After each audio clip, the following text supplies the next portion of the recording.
बाबू मान जाओ ना यार। गाड़ी स्टार्ट कर। हेलो पापा। बड़े जहाज का सिस्टम खराब हो गया होता है। अच्छा। ये देख, छोटा जहाज चोरी से अंदर बैठ जाता है। रेस शुरू होते ही बड़ा जहाज आसमान की ऊंचाइयों में चाइना का नक्शा बनाने लगता है। हाय दैया। तभी इसके दोनों पंख भी अपनी जान बचाकर भाग जाते हैं और ये जहाज तेजी से नीचे आने लगता है। तभी छोटा उस्ताद अपने बाप की जान बचा लेता है। फिर ये दोनों बाप बेटे मिलकर सभी जहाजों की फाड़ कर रख देते हैं और आसमान में करतब दिखाने लगते हैं। इन दोनों बाप बेटे की ऐसी हरकत देखकर दुनिया वाले सदमे में थे। ये दोनों लिबर्टी का पर्दा उड़ा देते हैं। तभी ये दोनों सबकी ऐसी तैसी करके लैंड कर लेते हैं। मुन्ना है, मुन्ना मुन्ना। ये देख कर्नल बड़े जहाज से 2-4 और ऐसे बच्चे पैदा करने को बोल देता है। हाय दैया। आतंक का दूसरा नाम बाबू भाई। गजब। बिल्ला चूहे को निपटाने के लिए हिटलर से ट्रेनिंग लेकर आया होता है। इतने में चूहा भी अपनी फरारी से डाका डालने आ जाता है और महाराजा आंडू जैसे खुफिया रास्ते से अंदर घुस जाता है। रोम रोम भाइयों, सिस्टम पार देंगे। पर अंदर आते ही चूहे का चुस्ता उड़ जाता है। आज मैं मर गया भैया। तभी बिल्ला चूहे को रोकने के लिए रास्ते भर जाल बिछा देता है। आजा। पर ये जाल भी बिल्ले की तरह 2 नंबर की निकलती है। करे भाई, ये करे। ये देख, बिल्ला इस बार बड़ा ही खतरनाक जाल डाल देता है। अभी बता दे भाई, अभी बता दे। कोई हमें भी पटा लो। क्या माल है यार। इतने में चूहा रंडवा जाता है आलम जानम। और पप्पी लेने के चक्कर में जिंदगी से झप्पी ले लेता है। अरे मैं तो पूरा काला हो गया यार। तभी बिल्ला देश की जीडीपी को जेड प्लस सिक्योरिटी में रखकर बाहर आ जाता है।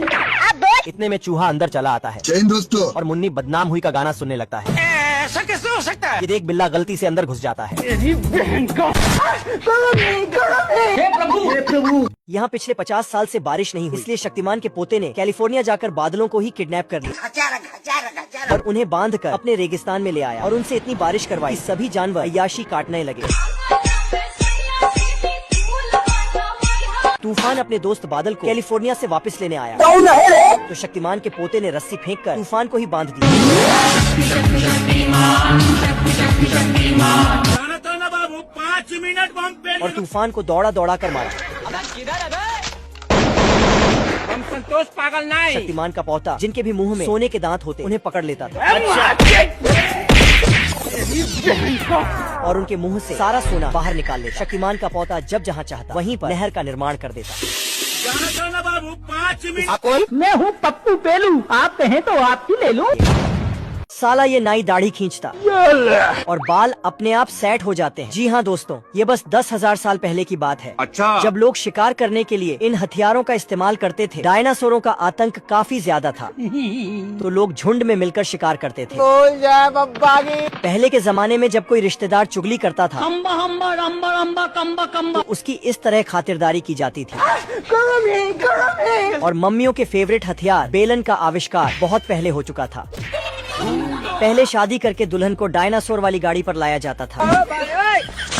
कुछ भी हो, लेकिन पहले के लोग ज्यादा मौज मस्ती में जीते थे। बहुत मजा आ रहा है यहाँ पे। ये बच्चा अचानक से बड़ा हो जाता है, जैन दोस्तों। लेकिन इसका दुनिया में कोई नहीं था और यह बहुत गरीब था। मारो, हमको मारो। इस बेचारे को मुर्गियों के साथ सोना पड़ता था। प्यारे लाल के पास घर भी नहीं था, इसीलिए एक छेद में रहता था। प्यारे लाल होटल पर छोटी मोटी नौकरी करने लगता है। एक दिन इसे एक अमीर लड़की दिखती है। इन दोनों को एक दूसरे से अंधा प्यार हो जाता है। लड़की का खर्चा उठाने के लिए प्यारे लाल घुंघरू सेठ से ढेर सारे पैसे उधार लेता है और लड़की को महंगे महंगे होटल में ले जाता है और फिल्म भी दिखाता है, जिस कारण इसका सारा पैसा खत्म हो जाता है। प्यारे लाल अपने बाबू सोना के कपड़े भी गिरवी रख देता है, लेकिन घुंघरू सेठ का उधार नहीं चुका पाता तो घुंघरू सेठ इसे जेल में बंद करवा देता है, मेरे साथ अन्याय हुआ है। जहाँ इसे पता चलता है कि यह पेट से है। तो प्यारे लाल रिश्वत देकर जेल से भाग जाता है बच गया रे देवा। और एक कुत्ते पर बैठकर लड़की के पास पहुँचता है। दूध पिया आपने? सुबह सुबह पिंकुआ को जोर की प्यास लग गई। तभी मौसमी जूस का एक डब्बा दिख गया। वो डब्बे को उठाना तो चाह रहा था, पर फिर भी वो डब्बा न उठ पाया। 5 मिनट बम पे। जूस पीने के चक्कर में उसने एक कीड़े को दबोच लिया और फिर उस डब्बे से बहुत सारे कीड़े बाहर निकलने लगे। पिंकुआ अब अपने घर को लौट रहा था, लेकिन इस बार उसे कुछ फल दिख गए। लात पड़ने के बाद डब्बा सीधा पत्थर में जा टकराया और इसी बीच पोता प्रसाद ने डब्बे को पकड़ फिर से गांजा प्रसाद को थमा दिया। मौका ये वारदात पे पिंकुआ ने झट से एक फल उठा लिया। ये देख बिट्टू पहलवान काफी गुस्सा हो गया। 5 मिनट दोनों आगे निकल गए, लेकिन पिंकुआ मजे से ऊपर ही बैठा था। अच्छा। आजा आजा अब दोनों मिलकर पिंकुआ को खदेड़ना चालू कर देते हैं। भागते भागते पिंकुआ की हालत पतली हो चुकी थी और इस बार गांजा प्रसाद ने पिंकुआ को दबोच ही लिया। पिंकुआ जैसे तैसे कर गांजा प्रसाद के हाथों निकल गया, पर इस बार बिट्टू पहलवान ने दबोच लिया।